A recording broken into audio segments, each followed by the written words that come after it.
Quando que acontece a política para o senhor, assim? Como que aconteceu? Começa a ter um interesse? Aconteceu em 86, eu fiz uma matéria para a revista Veja. A matéria estava escrito o ponto de vista, a sessão de cartas aos leitores, né? Tá. Eu não podia fazer, quando era militar da ativa, fiz. Paguei um preço por isso e depois resolvi entrar na política. Mas por que o senhor pagou um preço? Porque falou coisa que não podia Não, ter falado? você não pode, o militar da ativa não pode dar declaração de imprensa, não interessa qual seja o assunto. Ah, é?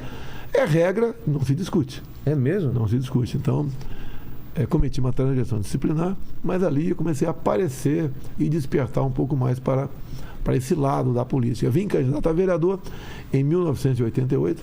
Como foi esse convite? Não, eu procurei o partido. Qual partido que era? PDC na época, Partido Democrata Cristão.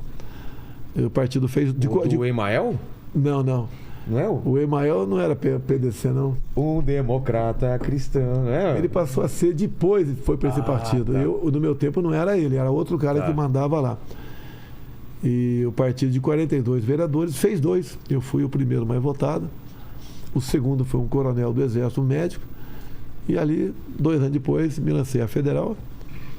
E aí não saiu mais. Tive 7 mandatos consecutivos, né? Quanto tempo, então, de política? 28 anos de deputado federal, 2 de vereador, 30, Tá. 15 de exército, 45.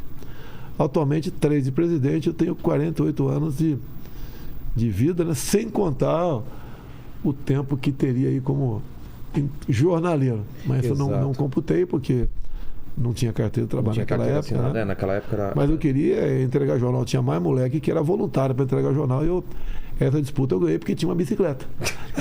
Qual bicicleta? Barra Forte? Poxa, era uma... Eu lembro, tinha um parapeito na frente, né? Sei. E era uma roxa, tá? E era uma bicicleta bastante naquela forte, época, não. Era bastante forte. Pesada, era pesada. Pesadona, né? Não tinha marcha, não. Exato. Então ajudou isso aí. O responsável de Eldorado me encarregar de entregar jornais lá.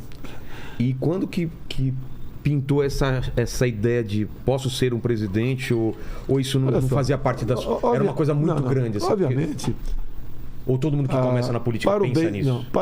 Não, né? Não. Para o bem ou para o mal, é um aprendizado dentro da Câmara dos Deputados. E quando eu cheguei em 91 lá, há pouco tempo tinha saído o Figueiredo, havia uma marca muito pesada contra os militares. Eu encontrei dezenas de anistiados, ex-guerrilheiros, essa turma toda, né? E quando me viram como capitão lá, olharam e devem ter pensado, opa, carne fresca na área. Entendi. Vamos para cima desse cara. E eu peitava os caras, tinha muita confusão. Que tipo de confusão, assim? A esquerda sempre bateu no período militar. A esquerda só vê defeito nos outros, não vê virtude em ninguém, não vê nada de bom em ninguém. Que esquerda era essa naquela época? É diferente de hoje ou não? Não. Quando eu cheguei já tinha o PT. O PT nasceu em 1980. Aquela época sindical, forte, no ABC. Era o PT, era o PDT. Certo. Partido do Brizola.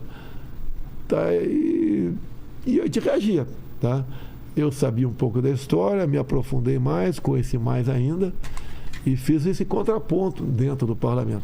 Tanto é que eles me processavam o tempo todo. Eu respondi uns 20 processos de cassação. Que tipo de processo? É tudo por ocupar a tribuna e esse exceder.